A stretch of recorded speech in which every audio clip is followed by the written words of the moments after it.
Heavy rain lashes against the forest canopy, a relentless drumbeat against the rusted metal of a radio tower looming over the clearing. A van grinds to a halt, its tires churning through thick mud. 6 friends step out, their flashlights cutting weak paths through the silver downpour. Jake stops, sniffing the damp, metallic air. "This place smells like a grave," he mutters. Maya adjusts her camera lens, unfazed. "Perfect for the documentary," she replies. Lena points at the jagged silhouette of the tower, her voice trembling. "People vanished here," Ethan scoffs, leaning against the van. "Urban legends and campfire stories? Nothing more." Ryan stares at his camera screen, frustratedly tapping a dead battery pack. The metal door of the station creaks open on rusted hinges, revealing a pitch-black void that seems to swallow their light. Sophie shivers as they cross the threshold. "That is not funny," she whispers to the empty air. Inside, dust motes dance like tiny spirits in the beams of their lights. Old radios line the walls like rows of weathered gravestones. Suddenly, a low static hum vibrates through the floorboards, rattling their teeth. Ryan points to a flickering console. "There is power here?" "That is impossible." Jake hesitates, then presses a stained plastic button. A voice rips through the speakers, distorted and jagged, sounding like glass grinding on bone. "One of you must stay." The lights begin to strobe violently, casting long, jerking shadows. Lena shines her light on the peeling wallpaper, revealing words scratched in dried blood. "Do not answer the signal."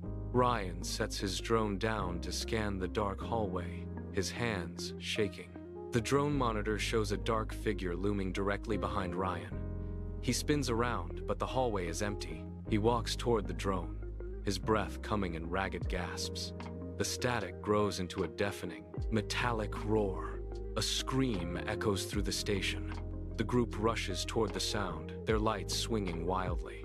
They find Ryan, hanging from the rafters, his mouth stitched shut with thick copper wire, his eyes wide in silent agony.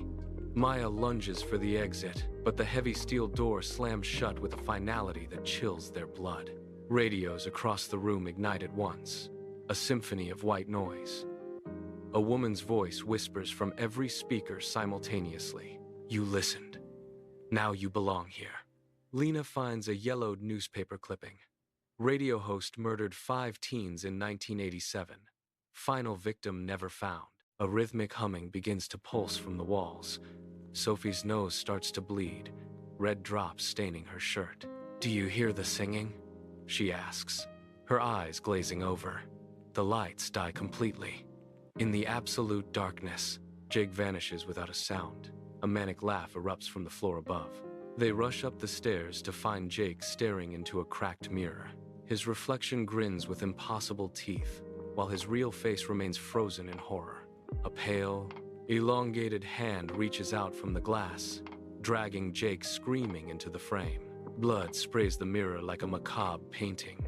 Silence follows, heavy and suffocating. Maya walks toward the blue glow of a television. The screen plays footage of her walking alone, a figure standing inches behind her.